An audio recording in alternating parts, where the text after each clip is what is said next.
אני שומע, תיק מתחבר ושם כסף בבורסה בלי להסתכל על החברה הספציפית. לפעמים כשהכסף עליך צריך לבחון אפשרות, אתה צריך להסתכל על הרבה מאוד גורמים שבא לעשות את ההשקעה שלך. אנחנו נתחיל במבוא ברקע קצת, נדבר על איך בוחנים דברים, נדבר על איזה אלמנטים אנחנו בוחנים בתוך המיזם, נדבר על השקעה, אדמיניסטרציה, מה אנחנו מסתכלים לקראת הסוף, ונעשה סיכום קצר. אנחנו ננסה לדחוף הרבה מאוד חומר, בתוך פחות מ-40 דקות. אז אם יהיו שאלות, נעשה את זה בסוף. בואו נדבר שנייה על המצב בארץ. בארץ מאוד מיוחדת בשוק הזה של האינטרנט. יש פה הרבה מאוד מיזמים.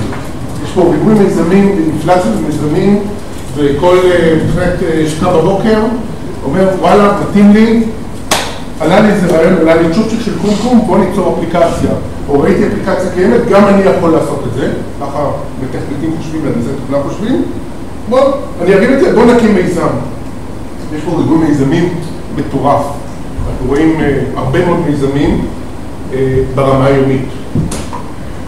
כמו כן יש יותר ויותר משקיעים מצטרפים. אם אתם רואים את כל ההייפ, מה שקורה בקטע של אקזיטים של חברות אינטרנט בארץ, כתבה בכלכליסט אתמול על איונסורס ובבילון והחברות שהם קדמו וכל מה שקורה מסביב, משקיעים מבינים שיש פה הזדמנות. יש פה הרבה מאוד פעילות של M&A, רכישות, ווייז דוגמה מאוד מאוד גדולה, אבל יש המון רכישות קטנות שקורות של מיזמים קטנים, והן קורות אם פעם בארץ זה היה בשביל בואו ניקח את זה בשביל הטכנולוגיה, אחר כך בואו ניקח את זה בשביל קשפלו. היום הרבה מאוד מהרכישות של חברות אינטרנט קטנות בשוק נובעות מכוח אדם. למי שלא מכיר, היום בארץ יש מחסור מטורף בכוח אדם, והרבה מאוד מהרכישות, אחד השיקולים העיקריים שם זה מה כוח האדם שיש בחברה במטרה להיות פשוט. השוק הוא לוהט בגלל שלפעמים כדי לבצע החלטת השקעה, אם לא ביצעת אותה שבוע הבא היא כבר לא קיימת. היא לא קיימת פשוט כי המיזם כבר קיים. היא רצה לגייס $100,000 או $1,000,000, הגיע לבן אדם הנכון, גייס את הכסף, והעובדה שאתה צריך 4 שבועות עד 6 שבועות לעשות אנליזה כדי להחליט אם אתה נכנס או לא, איבדת את ההזדמנות וזה קורה. וזה קורה לצערי לא מעט. והבחירה היא מאוד מורכבת. אנחנו נעבור במהלך ההרצאה על אוסף הדברים שאנחנו מסתכלים עליהם, כשאנחנו מכנים מיזם אינטרנטי, ואתם תראו שזה לא פשוט. עכשיו, ככל שזה, הפסיכולוגיה האנושית אומרת שככל שדברים לא פשוטים, אנשים עוצמים את העיניים ואומרים בוא נקפוץ או בוא לא נקפוץ. אבל ברגע שדברים נעשים יותר מסובכים, אנשים פשוט מתעלמים להם ואומרים, מטילים את היד ואומרים כן או לא. אנחנו מנסים לא לעשות את הדברים האלה וכן להיכנס את התהליך יותר מסובך, כי אני חושב שזה הדרך היחידה להתקדם קדימה.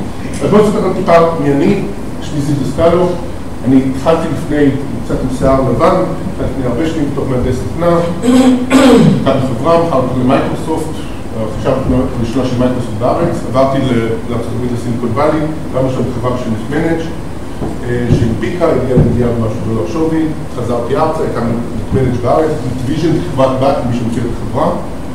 לפני כמה שנים פרשתי, קמתי עוד חברה בשם אבירנט, שעשתה ב-Security, ב-Intrusion Detection, טכנולוגיה. בחרתי אותה 3 פעמים למנקו, הפלטים בקומפיוטר סוסייט, מי שלא מכיר את חברת תוכנה מספר 3-4 בעולם. ואחר כך שיניתי צד. נצא ליזמים מצד של משקיע, הקמתי קרנות הון סיכון, 2 בתקופה היפה של קרנות הון סיכון, בשם סיד ומדיסיד. הרמנו את פיץ', קרנות הון סיכון שהתעסקו בלקחת מיזמים מנייר ולהפוך אותם לחברות. הרמנו את פיץ' שמכר אותה ב$73 מיליון, את וויין שמכרנו ב$75 מיליון מייקרוסופט, הנפקנו חברות, מכרנו חברות צח, הבאנו קרוב ל$400 מיליון ארצה. ולפני 10 שנים אני חזרתי שוב לעולם היזמות וההשקעה שמעורבים ביחד, בעיקר בתחום של חברות אינטרנט, כי זאת המומחיות. ומאז אנחנו מוצאים לא מעט חברות, אנחנו רוצים הרבה מאוד השקעות, בהשקעה של פעם בשנה, ולא יותר, אנחנו מסתכל על פילוסופיה. אבל כשעושים השקעה בוחנים אותה ומלווים אותה מאוד מאוד חזק, כי זה דרך כלל להצליח ולהתקדם. שנת 2000 לא פגע בך? שנת 2000 פגע בכולם, אבל זה טוב כי הייתי בצד הרוכש. אז בואו נדבר טיפה, כשאתם בוחנים חברת סטארט-אפ בתחום אינטרנטי, ואין לכם מושג בדרך כלל, מה לכם מישהו רעיון, הבסיס הכי חזק שלכם לבחון את החברה, זה להבין את התחום שהיא עובדת. תחום כי משרת בסוף לקוחות בעולם האמיתי. אם זה אפליקציה, אם זה שמשרת לקוחות שצריכים חנייה, אם זה מיזם אינטרנט שמיועד לחברות בתחום גישתי מסוים, התחום הזה הוא תחום פיזי, לא רק תחום וירטואלי. לכן, הבחינה של התחום וההבנה של התחום היא די אקוטית, ולתת לכם את ההרגשה אם זה צריך את זה, אם זה יעבוד, אם זה לא יעבוד. אז מה אתם מכנים בתחום? דבר ראשון, אתם צריכים להבין מי אוכלוסיית משתמשים. כשמישהו בא לכם במיזם, להבין מי הולך להשתמש במיזם הזה. אם אתם מדברים בדיוק לפעמים בפנגו, בחניה פה, מי הולך להשתמש בפנגו? למשל, מי המשתמשים באמת משתמשים באפליקציה. בנוסף לזה, מי הלקוחות המשלמים? המשתמשים הם לא בהכרח הלקוחות המשלמים. הדוגמה של וואי זו דוגמה קלאסית. המשתמשים הם אותם אנשים שמחפשים את התדריך הגעה למקום מסוים, לעומת זאת הלקוחות המשלמים הם המפרסמים שמפרסמים אפליקציה בהתאם למיקום של הבן אדם במרחב. מי המתחרים הקיימים והפוטנציאליים? מי היום יש בשוק? צריכים להבין, האמרה הכי גרועה אצל משקיעים זה, אם הם מתחרים, אין שוק. וזה נורא חשוב. אתם לא תהיו שם ראשונים, אתם לא תבנו את השוק לגמרי לבד. ולכן המטרה היא שכן יהיו מתחרים, אבל מה? תכף נדבר מה אתם יכולים לעשות כדי להיות מתחרים. ומאוד חשוב תחום העיסוק וההתפתחות של השוק הזה. כי אם השוק הוא עומד והוא לא יזוז, לכם כשחקן חדש אין מקום להיכנס בהשקעה הזאת.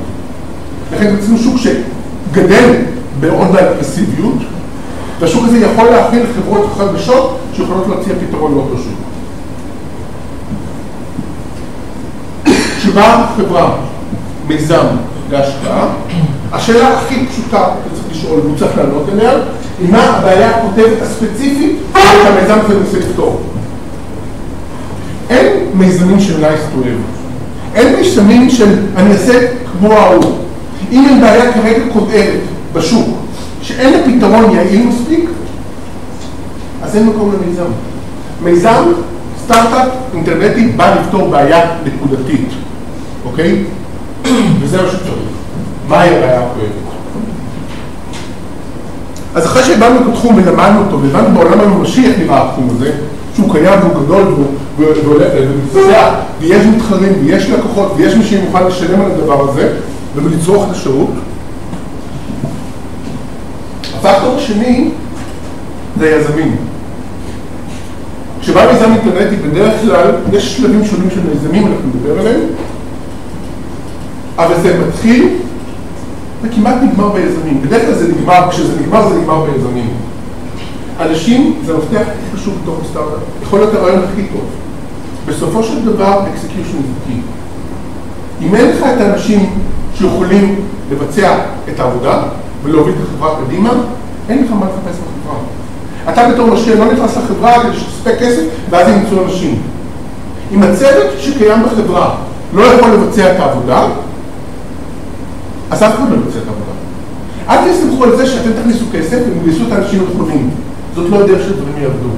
האנשים שהם יכולים לבצע את העבודה צריכים להיות כבר בחברה, ואם הם מאמינים מספיק בחברה, אז הם יהיו שם גם לפני ההשקעה שלך, או רק אחרי ההשקעה הראשונית.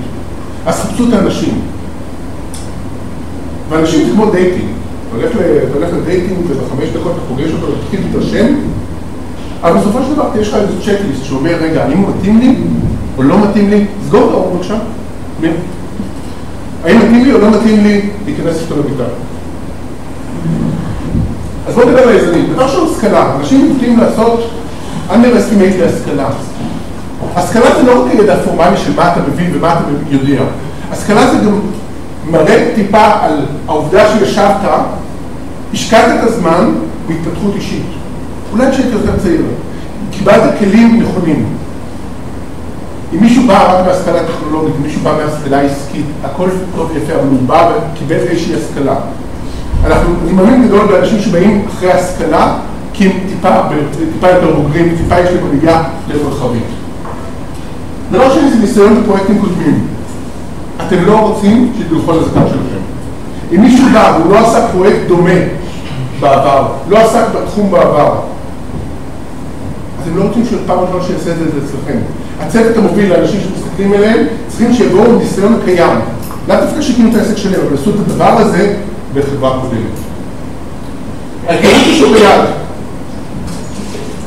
כמו שאתם למדתם את שוק היד, אני חושב, וואלה, יש הזדמנות טובה לגברים למכור אפליקציה אינטרנטית או שירות אינטרנטי לגברים בגיל 32 עד 45 בניו זילנד. למטרות השקעה, אין לי מושג, אף פעם לא הייתי בניו זילנד, אף פעם לא עסקתי בהשקעות בניו זילנד, לא מכיר שם אף אחד בגילאים נוספים מאלה, אני לא מכיר את השוק. היזם, אם היזם לא מכיר את השוק, היזם לא חי את השוק, היזם לא בא מתוך השוק, מי אוי שיבוא ויגיד, אני נותן פתרון לשוק הזה. ולכן המיזמים שאנחנו מחפשים ומסתכלים עליהם, זה אותם מיזמים שהיזם בא מתוך צור של שוק שהוא מכיר וחקר אותו מספיק. ואם הוא היה בשוק הזה וראה את הבעיה ואיתר ויכול לתת את הפתרון על הכיפה. אם הוא חושב, כנראה שבשוק הזה יש בעיה ואין הוכחות ממשיות, זה לא עובד. כמה זמן היזמים מכירים ועובדים ביחד? יש שם טרנד כזה של יזמים, וכשהם יזמים אחרים, בוא נקים חברה. זה לא עובד. צריך להבין שיזמים נמצאים לחברה, זה כמו חתונה קתולית בתוך חברה, ואחד מתחת של השני 24 שעות, במשך כמה שנים טובות. זה הרבה יותר אינטנסיבי מחיי נישואים. כמו שאתה לא הולך ואומר, אני אחרי שבוע מתחתן, אחרי שפגשת מישהו מישהי, אתה צריך שהצוות שלך יהיה מספיק מגובש שעבד ביחד בקרבה גבוהה לפחות שנתיים קודם. כדי לדעת שמתחברים והם לעבוד ביחד, כי רמות הלחץ אינטנסיבי שקורות במהלך מיזם הן אדירות. והערך שכל אחד מביא לשולחן. לאורך זמן, יזמים, כל אחד מביא את הערך שלו, אחד טכנולוגי, אחד שיווקי, אחד גיוס כספים, לאורך זמן הערך של כל צד עולה ויורד, אבל כשהם באים לשולחן, כל אחד חייב להביא ערך. אם יש מישהו רק שהוא דוד של, ונחמד שהוא יצטרף לסטארט-אפ, זה לא אחד מהיזמים. אז הבחינה של הערך שכל אחד מביא לשולחן היא קריטית, כדי להביא שכל אחד הוא שחקן מפתח, יש לו מספיק אינטרס ומספיק דברים תלויים בו. ניסיון ביזמות זה דבר חשוב. ניסיון ביזמות זה משהו של אופי. אתה לא רוצה שפעם ראשונה שמישהו שהוא יעשה את היזמות, יעשה את זה אצלך. להיות יזם זה עולם אחר מאשר להיות שכיר. התמודדויות אחרות, אדמיניסטרציות אחרות, לא אחר, אתיקיות אחרת בכלל לעבודה. אתה חפש מישהו שניסה לעשות משהו, לא לדבר בתחום הספציפי הזה, אבל ניסה והתחיל משהו בעבר, יזמי. אמרתי שהצוות הראשוני חייב להכין את היכולות הבסיסיות להריץ את דברים קדימה. אתה לא רוצה לקנות את היכולות האלה אחרי. יכול שתצטרך להשאיר אותם, אתה לא רוצה לקנות את היכולות הבסיסיות. זה יכולות בסיסיות, יכול להיות אסטרטגיות, ניהוליות, אלטרנטיביות וטכניות. חייבים מוגדרים טוב מאוד חלוקת תפקידים בצוות המוביל. אנחנו ראינו כבר מיזמים שאחרי שאנחנו חוקרים בפנים, יש ויכוחים מי יביא את הפיתוח, שני מפתחים מאוד טובים, ואתה יודע שזה יובא לפיצוץ. אז חלוקת תפקידים חייבת להיות מאוד מוגדרת לפני שאתה מכניס את הכסף. שלושת הסעיפים האחרונים, אחד זה שיש כימיה מיזמים בראייה משותפת, צריכים להבין שאתם בתור משקיעים, תהיו לרוב מעורבים בחיים של החברה. ואתם צריכים לראות עין בעין עם היזמים לאן החברה הולכת ולהרגיש של יומים עם הכיוון שהיא הולכת אליהם. יזמים חייבים להיות נלווים. אם הם לא נלווים ולא מניבים אתכם, הם לא יליבו את הלקוחות, הם לא יליבו השקעות נוספות, הם לא יליבו את השותפים העסקיים שלהם. אם לא נותנים את ההתלהבות הזאת ולא יצליחו להדביק אתכם, תשקלו את זה. והסעיף האחרון זה יזמים שיכולים להקשיב, אבל עם האופי לרוץ קדימה בהחלטיות. אחד הפיטפולס הכי גדולים זה יזמים שיודעים הכל. הם יודעים הכל, ולשם השוק הולך וככה, והם הולכים מראש בקיר. השוק משתנה. מי שמכיר בתור יזמות, מי שמכיר... אתה מתחיל בחברת משהו אחד, ואתה גומר אותו משהו אחר. בדרך עוברים הרבה מאוד שינויים. בייחוד בתחום האינטרנט, שדברים משתנים ברמה של חודשים. צריך אותם אנשים שיודעים להקשיב, יודעים לעשות אדפטציה, אבל עדיין רצים קדימה בחלטיות כדי להגיע למטרה הסופית ולדבר על המטרה. שאלה? כן. אמרת שכל אחד מהיזמים רוצה את המוביץ וצריך להביא ערך. כן. מה עם הנושא של סיפור, של תלות ביזם, אחד... אני מדבר על זה בהמשך. ביזמים יש תלות נקודה, שמשקיעים בחברות אינטרנט. אם היזם המוביל הולך, כמעט בין החברה, ברוב המקרים. אבל זה נתון, זה חלק מהסיכונים, נדבר על סיכונים. אז דיברנו על השוק, דיברנו על היזמים, ועכשיו אנחנו צריכים להסתכל על פתרון שהמיזם מציע. כי תזכרו, מיזם אינטרנטי או לא אינטרנטי, אבל אינטרנטי בייחוד, בא לפתור בעיה. אם הוא לא בא לפתור בעיה, לא צריך אותו. ולכן, מה אנחנו בוחרים בפתרון? אחרי שבחנו את זה שפותר בעיה, אחד זה תכנון טכנולוגית. חייבת להיות ולידציה שמה שהמיזם רוצה לעשות, באמת אפשר לעשות את זה. והמיזמים יכולים להביא את הוכחה, או אם התחילו את הדברים עם דעות ממקורות חיצוניים, להבין מה ההשקעה הנדרשת, בפיתוח פתרון, עוד לא דיברתי פה על שיווק ודברים כאלה, עם כל אדם זמין ומיומן למימוש הפתרון. עוד פעם, אתם לא רוצים שרק אחרי שתשימו את ההשקעה, הם יוכלו לזוז קדימה ולגייס לכוח אדם, כי יש פה סימן שאלה אם הם הצליחו לגייס לכוח אדם. אתם רוצים שהבסיס לפתרון הבעיה מבחינה טכנולוגית, במיזמים אינטרנטיים, יהיה כבר נתון בתוך המיזם, כבר קיים כשאתם באים. אז כוח אדם זמין ומיומן למימוש הפתרון ושיווקו, לפחות הבסיסי, ושאני מדבר קצת לשיווק באינטרנט, זה יכולות שחייבות להיות אינהרנטית בתוך המיזם האינטרנטי, בהתחלה שלו. הפתרון חייב להיות ממוקד מטרה, אין פתרונות כלליים. אני לא עושה עכשיו במערכת ניהול לקוחות כללי, אני עושה מערכת ניהול לקוחות לסגמנט מסוים שאין לו מערכת ניהול לקוחות כזאת, כרגע הוא צריך את הדברים הללו. הפתרון יכול אחת להתרחב מזה, אבל הפתרון בהתחלה חייב להיות נורא ממוקד, וממוקד פתרון ללקוח או לסגמנט מסוים. ובראייה יותר גדולה, לא משנה מה הפתרון שהמיזם הזה מציע, הפתרון חייב להיות, בראייה העתידית שלו, מניפת פתרונות. כי once המיזם מצליח לרכוש לקוח, הוא רוצה למכור לו בהתחלה, הוא רוכש לו משהו אחד, שם רגל בדלת, ואז מוכר לו סדרה מניפה של פתרונות שקשורות לפתרון שהוא מציע לו כרגע. זה מה שקורה במיזמים אינטרנטיים. אני חופש לראות מה האופק של הפתרון. אז אחרי שראינו את השוק, וראינו את היזמים, ודיברנו על ההתכנות הטכנולוגית, פה נשאלת השאלה, מה משהו יש מתחרים? כי אם הם מתחרים אין שוק כנראה. אז צריך להבין את היתרון היחסי של המיזם. היתרון היחסי מול הפתרונות האחרים בשוק, היכולת לשמור על היתרון היחסי לאורך זמן. אם זה פטנטים, אם זה קשרים מאוד מאוד אדוקים שקשה לנתק אותם, אפילו זה קשרי משפחה עם לקוחות אסטרטגיים. אם זה התמקדות מאוד מאוד ספציפית שלא נותנת לאחרים להיכנס לתחום הספציפי הזה. וכנ"ל גם הפריסה הגלובלית של התחום אל מול הפתרון המוצע. חברה אינטרנטית מציעה פתרון לבעיה. היא מציעה בדרך כלל לסגמנט מסוים באזור גיאוגרפי מסוים. בעיה גדולה של חברות אינטרנט שתחרות יכולה לבוא מכל מקום בעולם. יכול לשבת מישהו בברזיל ובסין ובניקרגואה לפתח פתרון מקביל לשוק המקומי שם. והשאלה היא, אם הפתרון שאותו מיזם רוצה לפתח, האם הוא מותאם להתפרסות גלובלית שיכול לספק פתרון גם במקומות אחרים. כי למשל, כל מה שזה יכול לעבוד זה בעברית, כי יש להם כלי לתיקון תחביר עברי, לא יהיה בזה הרבה שימוש בצרפת ובגרמניה. אז צריך להבין מה הסקאלה של ההתפרסות של אותו מיזם.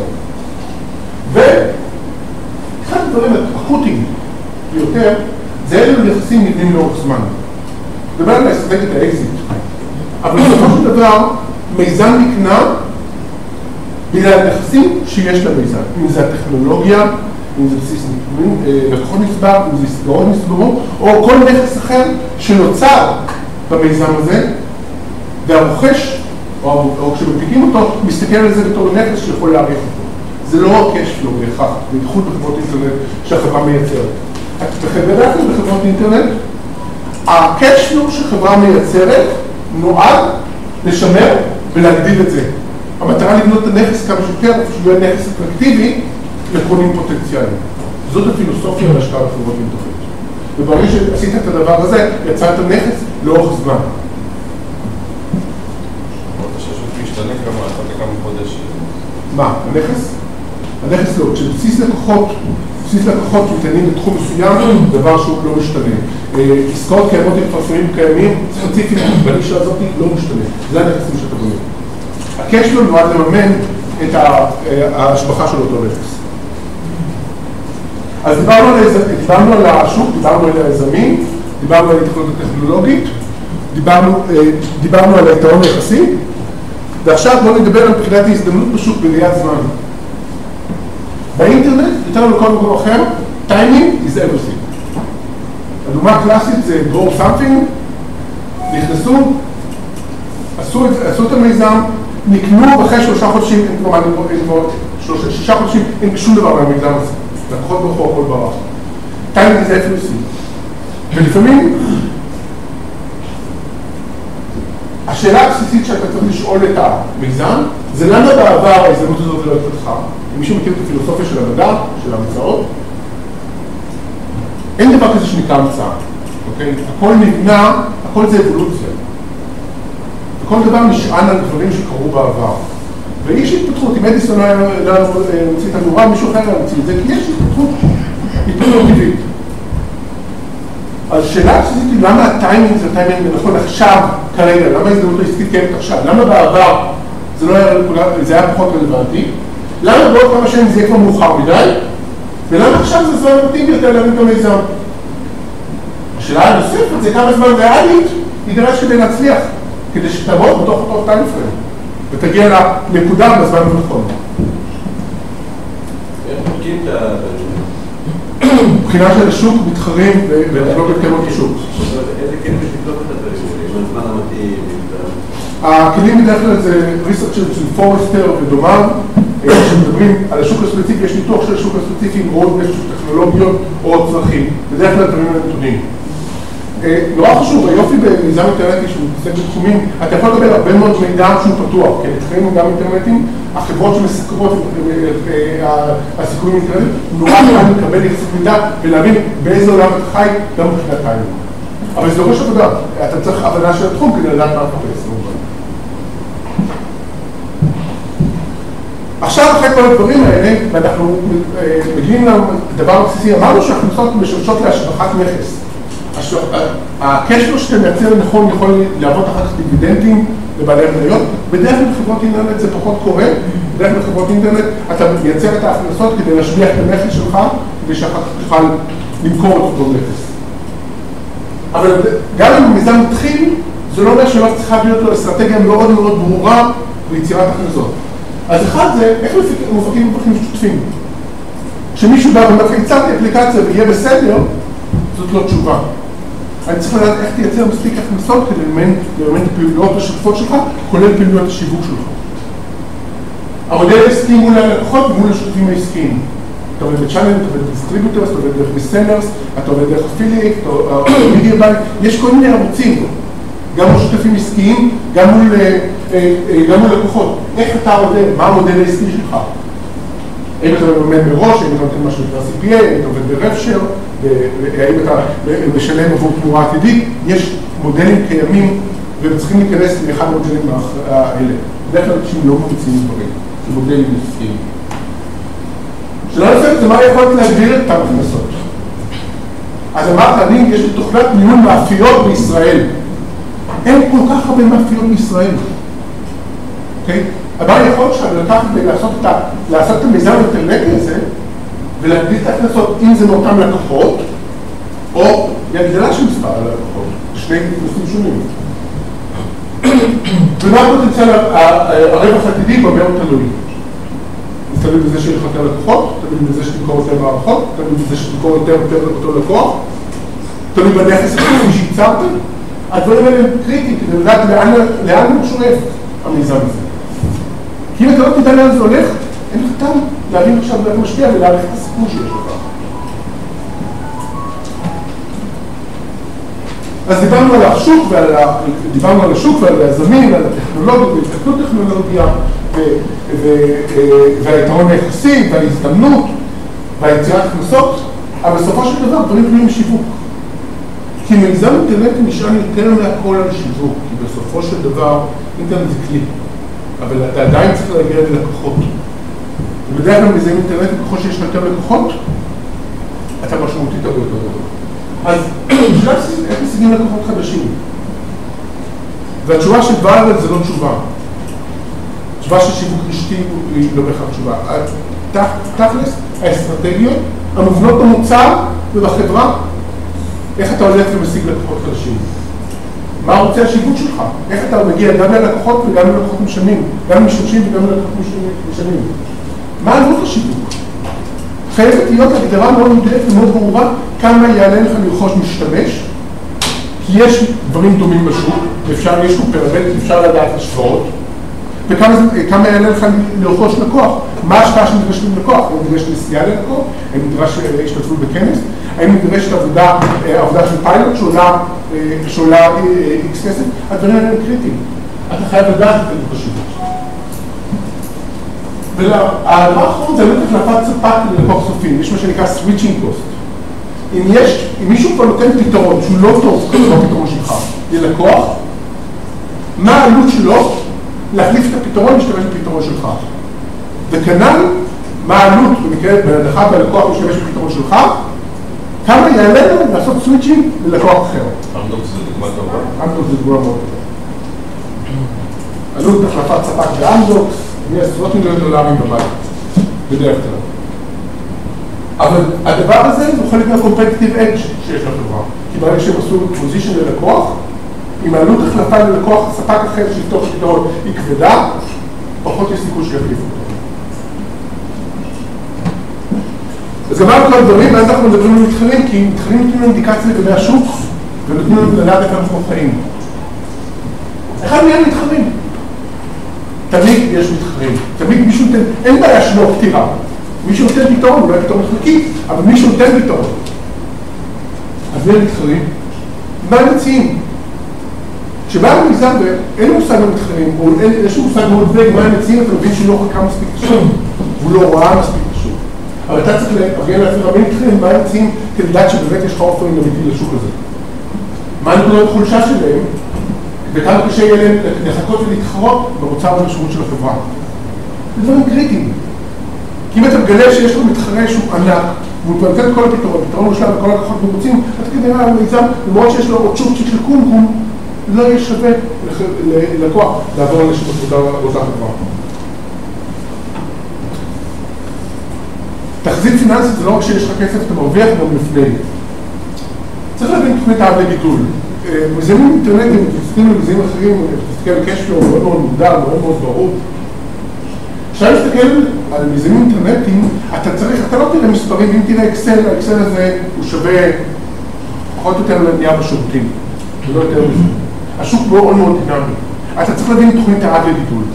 לאיזה שווקים הולכים, כמה מצפים, מה קצב הגידול ובמה הוא תלוי. כדי לדעת את זה, אתה חייב להבין את המשאבים שתצטרך להכניס. מה עלות רכישת לקוח משלם? בערך הצפוי של לקוח לאורך זמן, אחרי שהשקעת את הכסף הראשוני, כמה כסף אתה אמור לראות עם לקוח לאורך זמן? ומה הערך חשובי, מה היתרון לגודל של מספר לקוחות? כי אחד הדברים שמייחדים חברות אינטרנט שההשקעה הראשונית גבוהה. בהקמה של טכנולוגיה, הקמה של תשתית, הקמה של המוצר. העלות השולית פר לקוח היא קטנה יחסית, פר כל לקוח נוסף. ולכן ככל שיש לך יותר לקוחות, הרווח שלך גדל. והמטרה שלך להבין את העולם הזה. איך נראה היחס בין הרווח השולי למספר לקוחות ומה achievable למספר לקוחות. איך אתה בעצם יכול להשוות בין, שמציגים לך דוגמת פיננסית להשקעה, בין זה לשני, או באמת ההשקעה היא טובה או לא טובה? ללמוד את השוק. שוב דבר, מהנייר שנותנים לך, אתה לא יכול לעשות כלום. אתה אחרי שקיבלת את הנתונים, אתה הולך ועושה את המחקר שלך וממלא לך ומבין את התשובות לכל השאלות האלה, לבד. ואז אתה עושה ולידציה בחברה. החברה לא באה לכם תשובות מוכנות לכל. אם היא באה לכם תשובות מוכנות לכל, לכיפה, תלך לעשה ולידציה להכל. הנייר שאתה מקבל, אתה לא יכול להסתמך עליו. לפחות אני לא מסתמך עליו. בואו נדע בחברה, אז מה יש לו בתור נכס בעצם? כי אמרנו שקונים נכסים, בסופו של דבר אנחנו נדבר על הדבר הזה. כי חברות אינטרנט בדרך כלל נייר ויזם וזהו, אבל לפעמים זה הרבה יותר מזה. הרבה מאוד חברות עכשיו דווקא בעוד בשלבים טיפה יותר מאוחרים, זה השקעות המשך או השקעות גידול, החברה שלי בסוף מושקע בה, גידול מאוד, מילמה, שעברה את כל התהליך הזה, אבל אנחנו נדבר על זה אחר כך, אבל נדבר מה יש בנכס, מה יש בחברה שאתה בא לבחון אותה, בנוסף, חוץ מהאקסלים שאתה רואה. אחד זה צוות קיים, דיברנו על אנשים, שלבי בתוך מוצר שהסתיימו, תבינו מה כבר נעשה עד עכשיו. זה לא שמישהו בא לנהל ואין שום דבר, כי אם הוא בא לנהל ואין שום דבר, אתם בעיה. יש מוצר כל בדרך כלל, משהו שלבים מסוימים נגמרו בו, משהו כבר אפשר לראות. מערכות תומכות ונהלים בתוך חברה, איך מריצים את האופרציה. ביצוע שוטף, execution is everything. אם יש לכם הוכחה שהאופרציה יודעת לבצע את הדברים, יודעת למכור, יודעת להגיע ללקוחות, מראה מה שנקרא סימני נפט טובים, זה השלב שאתם צריכים לחפש, זה השלב הכי כיפי למשקיע. השלב הכי כיפי למשקיע זה לא להשקיע בנייר, זה להשקיע בנייר שתפתח קצת, ואתה רואה את סימני הנפט, מבין לאן זה הולך, ואז אתה מכניס את זה לפני הגל הגדול. כמובן בטיימינג הנכון. רגע, אבל אם הוא בשלב הזה של ההתחלה, הוא נגיד קיבל כמה לקוחות, אבל זה לא אומר כלום. זה אומר הרבה מאוד כי אתה מדבר על לקוחות. אומר הרבה מאוד, כי אז אתה מדבר על לקוחות, בוחן את הלקוחות, רואה את הלקוחות כדי לראות מה קורה. אתה הולך לדבר על כל לקוח. יש לך את הגישה האלה. אם אין לך גישה, אל תשקיע. אל תשקיע, אל תקנה סיפורים. נקודה. בתור משקיע, אני רוצה השקעה אחת בשנה, ולא 15-20 שנה. אבל ההשקעה הזאת זה אחרי שבחנת אותה. כשאני הולך ומסתכל עם $1 מיליון מהכסף שלי, $2 מיליון מהכסף שלי, גם $100,000 מהכסף שלי, אני הולך ובוחן את הדברים. והרבה דברים נופלים בדרך. המון דברים נופלים בדרך. כשיש השקעה שהחלטתי להשקיע, כל הדברים האלה עושים. מבחינת ידע. בצד שלי, לא בסיפורים שאני מספרים. ביצוע שתי דיברנו, נראות בשוק היעד, נורא חשוב. נדבר על אסטרטגיית האקזיט תכף, הנראות בשוק היעד הכרחית, בקרב לקוחות גדולים, זה גם כדי להשיג את אותם לקוחות וגם להשיג רוכשים פוטנציאליים. פיתוח עסקי שנעשה עד כה, חוץ מהדיבלופמנט, חוץ מהדברים, חוץ מלהגיע, מה הפיתוח העסקי שנעשה? ופיתוח עסקי הוא דבר קריטי גם כשאין לך מוצר עדיין מושלם. לקוחות קיימים, דיברנו, צריך להבין למה הם קנו, מה האינסנטיב שלהם, למה הם לא לקחו דברים אחרים, למה בכלל משתמשים בשירות, כדי להשליך את זה על לקוחות אחרים. נכסים שנצברו, גם בהתחלה שבא להשקיע בסטארט, יש לה טכנולוגיה, אבל לפעמים גם יש נכסים נוספים שנצברו במהלך העבודה של הסטארט עד עכשיו.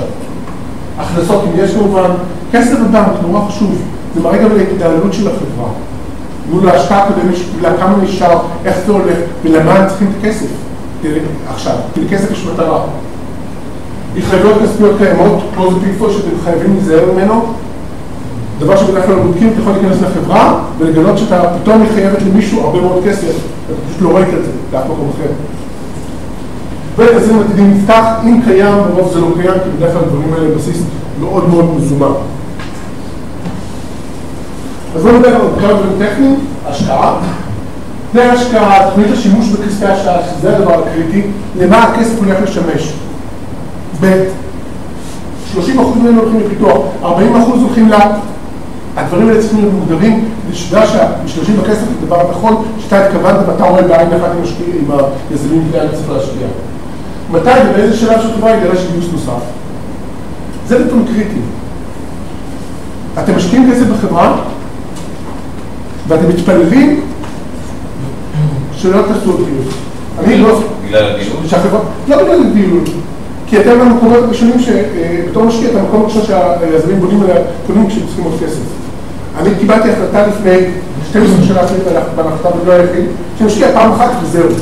אני לא משקיע בשום שימוש המשך, שום דבר, בגלל אופי השקעה, אני משקיע במקומי סיד, במיזמים שיחסית בשלבים מאוד מוקדמים. אבל כל משקיע עם הפרפרנס שלו. אבל צריך להבין אם הכסף שהשקעת, עד איפה הוא לוקח את החברה, ואם הוא דבר לגיוס האחרון, או אם יהיו עוד גיוסים, ואז לאיזה צריכים יהיו, ואתה צריך כבר מההתחלה בהשקעה הראשונית, לקבל החלטה אם אתה באמת תלך להשתתף בסיבובים הנוספים. אתה מודע לדילול שלך? הדילול זה הבעיה הכי קלה. למה? הדילול זה הבעיה הכי קלה. אם החברה צריכה יותר כסף, סימן שיש לו שור. אם החברה צריכה יותר כסף, זה, ולא לגידול, ללחוץ על הגז, אלא כי עכשיו עם כסף, זה השאלה אם אתה נדחק לגמרי, ואתה שם את הכסף נוסף. זה לא נושא של דילול. דילול זה לא משמעותי. אז דילול זה מאוד 10%, זה כלום מההשקעה שלך, להיות דילול ב10% כשאתה באת דירה. הדילול זה דבר שפחות נקריא. השקעה נוספת זה לא עבור פיתוח, זאת אומרת, הגיעו לאיזשהו שלב? לחלוטין לא, לחלוטין לא. בדרך כלל זה שיווק. בדרך כלל זה שיווק ולא פיתוח. אדמיניסטרציה, אף כדי לסכם, חוזר ההקמה והמבנה העסקי של החברה. מבנה משפטי של החברה נורא חשוב, בעיקר בחברות אינטרנט. הרבה מאוד יזמים מתחילים בטעות לעשות מבנים מאוד מאוד מסובכים, תבחנו כי סימפל שהמבנה המשפטי מתאים לכם גם להשקיע, ורמת מעורבות של משקיעים ויועצים. שתבינו, אם מתדרים בשמות יפים בדירקטוריון או כל מיני אנשים כאלה, עד כמה האנשים האלה באמת מעורבים בתוך החברה, וזה מתוך שיחות איתם. מה אתה מתכוון במבנה המשפטי של החברה? חברות אינטרנט נועדות לעשות איזה מבנה BVI עם דלבורי, עם כל מיני דברים שאתה בתור משקיע ישראלי, יש לך פרפרנס אם אתה משקיע או לא משקיע במבנה המשפטי הזה. חברה שהבסיס שלה בהולנד עם סניף ב-BVI, שחברה ישראלית רק נותנת שירותים לחברת BVI בשביל לעשות איזושהי קומבינציה של מס, כי הולכים להרוויח הרבה כסף. הדברים האלה מפריעים מאוד בחוזה השקעה, מאוד מפריעים בחוזה השקעה, כי אתה מתחיל להסתבך עם חוקים בינלאומיים ומשקיעים אחרים, עם פרפרנס אחרים. והדבר האחרון זה אסטרטגיית האקזיט. רק בארץ? גם. אסטרטגיית האקזיט רק בארץ או מבנה משפטי רק בארץ? האקזיט. אסטרטגיית האקזיט, כשאתה נכנס לתור משקיע, אתה צריך להסתכל על הסוף. סוף מעשה מחשבה תחילה. אתה בונה את הדברים לחברות נמנות אחורה, לא קדימה. כי בסופו של דבר אתה אומר חברה או שהולך לעשות הרבה כסף, או שהולך להימכר למישהו בהרבה כסף. זה שני הדברים. למה יש לה הרבה כסף? כי סיכוי פה הוא מאוד גבוה. תכף אנחנו נדבר על זה. אבל בסוף נעשה מחשבה תחילה. אז כשאומרים לך בסדר, בסופו של דבר הולך לעשות או הרבה כסף, או להימכר בהרבה כסף, תראה זה הגיוני וריאלי. האם באמת אפשר להגיע לדברים כאלה? האם יש עסקאות דומות שנעשו בשוק? האם הנכס באמת מצדיק מחיר כזה? והאם יש מספיק קונים או משלמים עבור השירות שיכולים להצדיק הכנסות כאלה? ויותר חשוב זה אם המיזם יכול לשרוד את זה שאני מתקשר להשקעה. רוצים להגיע לשם, האם המיזם יכול לשרוד באמצעות ההשקעה שלכם והקשר הנוסף שמיוצר במהלך הדרך? כי תזכרו, אמרנו שקשר בחברות אינטרנט הוא בדרך כלל מיועד להשביח את הנכס. לפני הספר כסף בדרך כלל משקיעים את הנכס למרקטינג כדי להגדיל את הנכס. זה שהמשל המשחק שם. אקזיטס אחרים שקרו לאחרונה בשוק הספציפי מאוד קריטי. מאוד קריטי כי זה ולידציה לנושא של טיימינג. אם עכשיו בחודשים האחרונים התחילו להיות אקזיטים בתחום הזה, באופן של הסכום הזה חם לשנה הקרובה, בקטע של M&A, של Mergers and Acquisitions. אקזיטס אחרים נותנים גם בולפאר לגבי המחירים והשווי של החברה ומה הפוטנציאל. אם ראית חברה דומה שיש לה את אותו נכס או נכס דומה בתחום הספציפי הזה ונרכשה במחיר מסוים, אתה יכול לעשות לזה השלכות מה זה אומר לגבי המיזם הזה, מה השווי שלו. זה פוטנציאל החלום.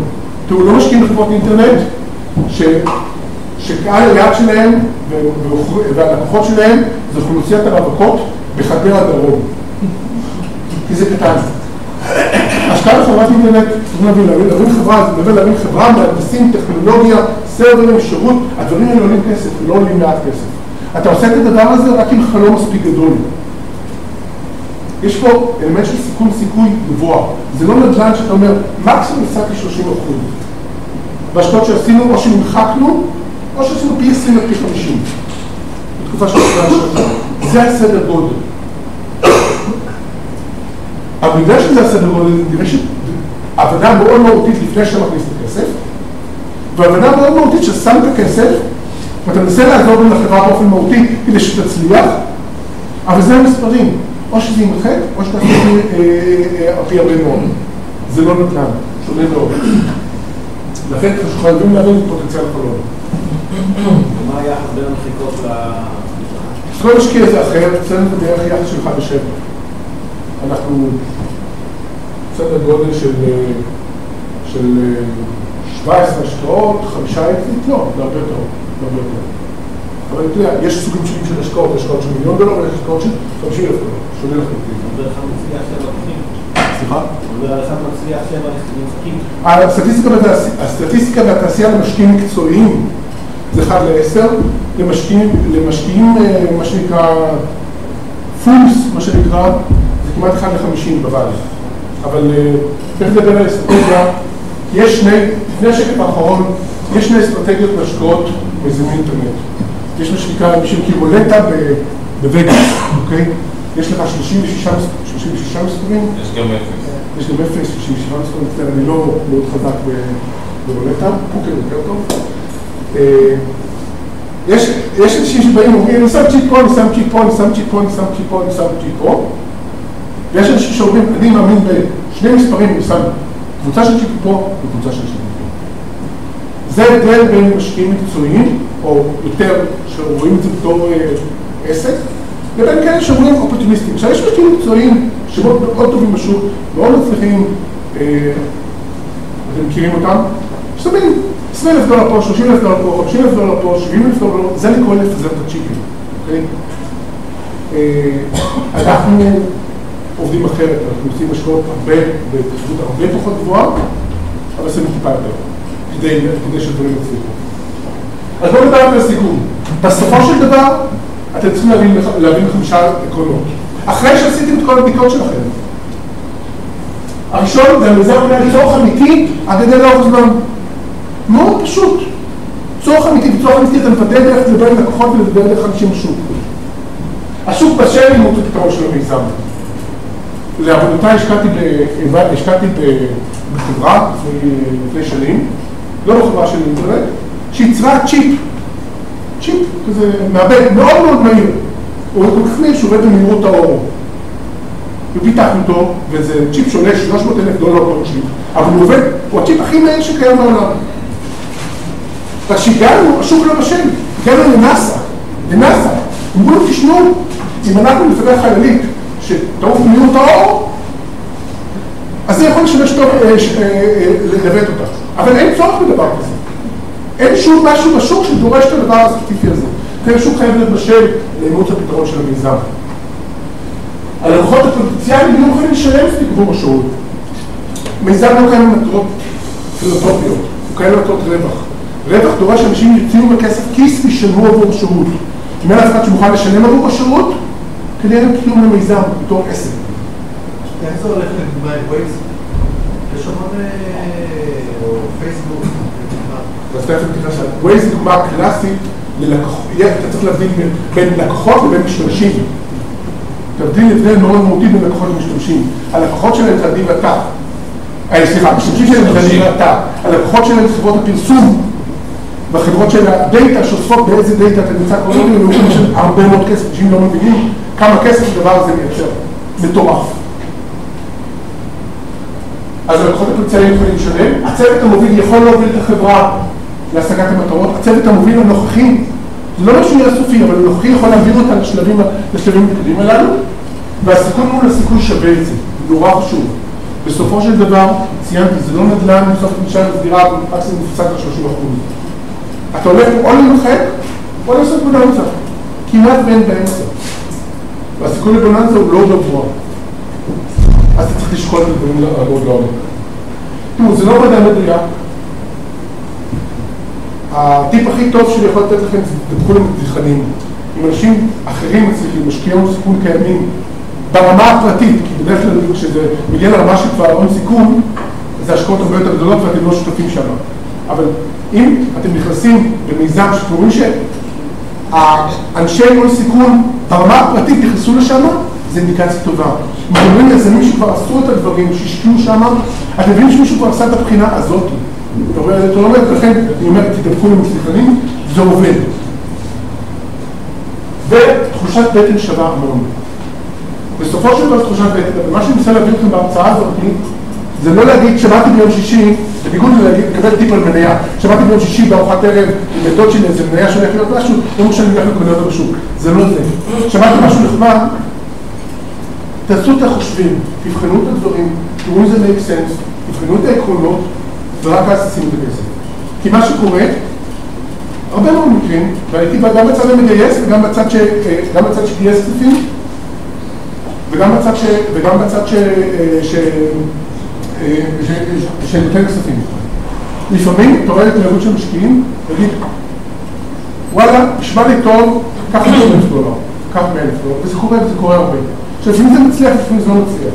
רק רוצה שתעצרו את ה10 שניות לפני, ותעשו את החושבים כמו שצריך, ותבחנו את העקרונות האלה לפחות. עכשיו, זה דורש עבודה לכם. אבל גם אותם $50,000 או $100,000 שאתם להשקיע, אתם משהו בכלל מוקדם. אז לפחות תכבדו את הכסף שלכם. זה מה שאני רוצה להגיד. אפשר לשאול שאלה? אנחנו עכשיו בדיוק הגענו, אחרי שנגיד בהצלחה. השאלה לגבי העניין שלך, אתה העברת עכשיו חוכמת חיים בתחום הזה בצורה מרתקת. השאלה היא מישהו שהוא לא בכובע שלך, לא בניסיון, בין אם זה ברמה המקצועית וברמה של הניסיון שעברת בתחום, האם יש לו כלי בחינה לעשות את הליסט הזה ולסמן? השאלה הראשונה שאתה צריך לשאול, אני מתכוון לשאלות ליזמים, האם הם כבר ענו על השאלות. זה בתור התחלה. כי אם הם לא ענו על השאלות האלה, הם לא בשלים. זה הדבר הכלי הכי בסיסי. הדבר שני, בדרך כלל שאתה עושה השקעה, אתה לא נכנס לבד בהשקעה. לך יש עוד חבר'ה שתעשו לו את ההשקעה. אתה מדבר בדרך כלל על משקיעים אחרים. בעולם שלי, הדבר הזה מה שספק מדעת בית, זה לא חוכמת חיים ייחודית, כאילו זה הנורמה של הסתכלות. ויכול להיות שאני לא מחלק את כל הדברים, אני נכנס ולא משקיע, הוא כן מחלק את הדברים, ואנחנו חושבים ביחד, צויים סיפים, ואומרים, אולי זה שווה או לא שווה. אז בסך הכל עבודת צוות לפעמים לעשות. אבל תור התחלה, תבין שיש בכלל תשובות האלה ולפחות מצד החברה. אחר כך עשינו ולידציה, ובסוף תראה אם מתאים לך. אתה אמור להיות אקטיבי בחברות האלה? אני אישית מאוד אקטיבי, אני מאמין שזה הדרך היחידה, זאת אומרת, אקטיבי ברמה של בין יום ליומיים בשבוע, כמעט נמצא בחברה בשלבים הראשונים שלה, אחר כך זה הולך חצי יום בשבוע. תראה, אתה מביא בתור משקיע, בשלבים מוקדמים אתה חייב להביא ערך נוסף. זאת אומרת, יש כסף שנכנס בכיפה, אבל בסכומים שאתה שם, אתה רוצה לדאוג שהדברים יהיו כמו שצריך, כי אתה מאמין, אחרי שהבאת את הדברים, אתה מאמין בדברים. אם האמנת בדברים, אתה רוצה לעזור לזה להצליח. כי אתה תקבל את הטיוף שלך. עכשיו, אני לא משקיע כסף של אחרים, אני משקיע כסף שלי. אז עכשיו, דווקא משקיעים שמשקיעים כספים של אחרים, הם גם מעורבים, כי יש להם אחריות לדברים שזה יצליחו. בגלל זה אי אפשר לעשות, לפחות באסטרטגיה שלי, אני לא יכול לעשות 2 השקעות בחודש. ויש חבר'ה שעושים, מסביבי הרבה מאוד, עושים 2 השקעות בחודש, אבל כיפוק. אפשר, אבל מישהו צריך לעשות עבודה יחד עם הזנים, אז הם דווקא מספיק טובים. אבל כשאתה בא עם איזושהי חוכמת חיים של חברות אימפקטה ועשית לה ואמרת, זה עוזר לתת דברים, אתה לא הולך לעשות עבודה, אתה לא הולך לעשות מכירות, אתה לא הולך, אם צריך, אתה מצטרף להצליח, אתה מצטרף להרבה פעמים לנסיעות לכנסים, בתור משקיע שהוא מאוד אקטיבי, אתה מצטרף לנסיעות לכנסים, אתה מדבר עם לקוחות, אתה מנסה לשתף כל מיני לקוחות, גם כשאתה לא עובד בתוך חברה, אתה עובד באיזשהו מיליון, שאומר, וואלה, זה מתאים לזה וזה מתאים לזה, בוא נחבר 2 החברות, הדברים האלה קורים כל הזמן. וזה הפלוס הגדול במה שמשקיעים לסטארט-אפ, זה לא הכסף פעם. איזה תחום אתה ככה תרכז? אני מתרכז בחברות שהפרוצס שלהם זה שיווק באינטרנט, שיווק יעיל באינטרנט. אם זה שבדרך כלל יש להם יכולת מצד אחד מפרסמים שצריכים תנועה אינטרנטית, שצריכים תנועה של לקוחות, ומצד שני דרך יוניקית יחסית להגיע ללקוחות פוטנציאליים שמתאימים להם, ובאמצע לקבל את הכסף עבור השירות. למה אני מתרכז בתחום הזה פילוסופית, וכל השנים הכל מתרכז בדבר הזה? כי אני מאמין שבסופו של דבר באינטרנט, במיזמי אינטרנט, הכסף הגדול נמצא בנכס שאתה מייצר. כשאתה מחבר לקוחות לעסקים, אבל בדרך אתה אספת את מאגר הלקוחות האלה, אותם עסקים יש להם גם מתחרים. אם אחר כך את הלקוחות האלה תוכל לשנע למתחרים שלהם, אתה מקבל מכפיל כוח, ובסופו של דבר, בדרך כלל זה מה שקרה בחברות שעשינו, בתקופות של אותו נכס שבנית, של לקוחות, יבוא שחקן מאוד מאוד גדול שנכנס לשוק הזה, וואלה, יש לי מישהו עם הנכס הזה כבר, אני יכול לקבל, לא לקבל את השירות, אני רוצה בצורה אקסקלוסיבית מצד אחד, ומצד שני אני רוצה שיהיה בעולם בשבילי, כי הוא רוצה לקבל מספיק טוב בשוק. זה הסוג של הסוג שמתעסק בו. זה סגמנט מאוד ספציפי, אני לא מתעסק באפליקציות אינטרנט של חינמיות, אני מאמין גדול בקש פלואו, מבחינתי חברה מוצלחת זה חברה שמייצרת כסף. כשאני מייצר כסף בשביל דיבידנד, אני מייצר כסף בשביל להגדיל את הנכס, בדעה שלי שתגדיל את הנכס כמה שיותר, כי בסוף באקוויזישן אתה מקבל מכפיל גבוה על הנכס. כי זה האדג' של פעם חשוב.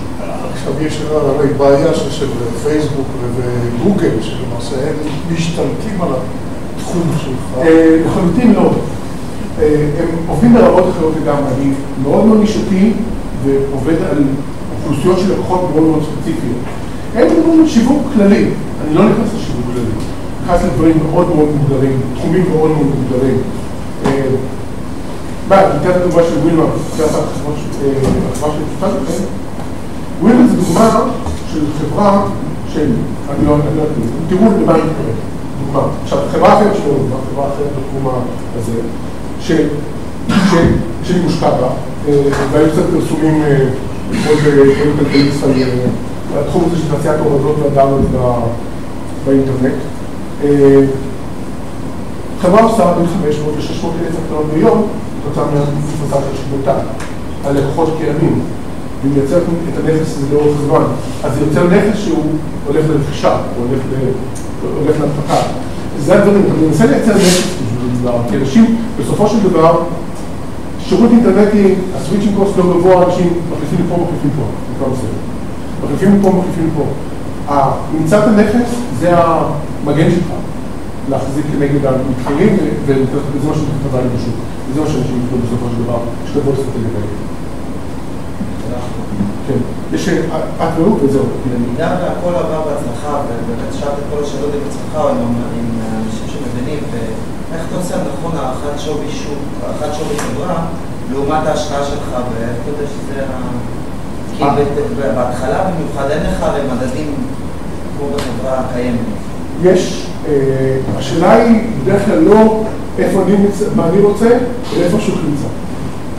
בדרך כלל השוק מכתיב את זה יותר, כי יש בכל שלב בשוק, בכל שלב של חברה שיש איזושהי נורמה שקיימת בשוק. השאלה הגדולה מבחינתי זה כמה כסף משפיע. הנושא של השווי והדברים אחרים זה המון אלמנטים של שוק שנקבעים. בסופו של דבר אני אחפש משהו שאני מאמין בו, שאני אומר, אם אני מאמין בו ברמה של להגיד, רגע, עבר כל הצ'קים האלה, ואני מאמין שהיחס של ההצלחה הוא 1 ל-5, אני אחפש משהו שתהיה לפחות 1 ל-5 במעלה. בכל פעם. אבל זה התחושת בטן היא גדולה. העניין הוא שהיופי הוא שמספרים גבוהים, מאוד מאוד גבוהים. המספרים בפיילר, ברור לך כמה אתה נמחק. אז אתה יודע כמה אתה מכניס, כמה אתה מוציא, זאת שאלה טובה. אבל זה איפה שאתה חי בתוך השוק שלך. שאלה האחרונה? בעצם אמרת שאתה בסוף בוחר פעם בשנה. איך אתה מתחיל, כלומר, איך אתה מוצא את זה, הפאנל, כאילו? אני מסתכל בגלל שוק, הרבה בשווקים שאני נמצא עם השוק הזה זה אתק, נכנסים לארצות הברית של אתק ואפילו יצאנו ונכנסים בארץ של יזמים אינטרנטיים. אני נמצא הרבה בלינקדאין, אני נמצא הרבה מאוד בחברות שהם יזמים מגיעים אליך. אני בדרך כלל מנסה להכיר הרבה מאוד אנשים והם יודעים שאני משקיע, ואז ברגע שקיימת האפשרות, אני בדרך כלל מקבל את הרפרנס. אני משקיע עם משקיעים אחרים. משקיעים אחרים, בדרך כלל, אני חושב שהם מביאים מספיק value לחברה, אז שמשקיעים אחרים מתקנים להשקעה, הם קוראים לא בשביל הכסף בהכרח, אלא בוא תיכנס כדי לעזור ולראות אם אתה רוצה להשתתף בהשקעה, כי הם יודעים שהם מביא איזשהו value. אז זה איזשהו נטוורק של דברים. והקצב הוא עשינו את החשבון לשנה שעברה, זה היה קרוב ל... 970 מיזמים שהגיעו אלינו. כמה זמן? בשנה. מגיעים ב3 ביום. באמת, יש פה אינפלציה מטורפת. אנחנו משתלם אחד. אני חושב שיש לי שאלה חשובה. אני חושב שהשקעה מאוד טובה. בתור משקיע... זו השאלה האחרונה זה שאלה מאוד עקרונית, בתור משקיע, אני לא חושב שדיברת, איך אתה... בניגוד לנדל"ן, שנגיד יש לך חוזה מכר או ביטחונות או ערביות, פה אתה בעצם שם את הכסף, אז איך אתה מפקח על הכסף שלך, שהוא באמת הולך ליהודים שאמרו, שהוא באמת... נמצא שם. אתה מאגן את זה בחוזה שלך כמשקיע? אתה מאגן את זה... לא, תכף זה לא מוגן כדברים, חוזה השקעה זה לא מוגן. אבל שמע, יש פה. יש בורד שמשפיע. אתה נמצא שם בחברה באופן פעיל, אתה רואה לה דברים... יכולים להגיד לך, אתה מפריע לה. יכולים להגיד לך, מפריע זאת לא קרה. אבל אתה לא יכול להגיד את זה בחוזה. זה מאוד קשה להם.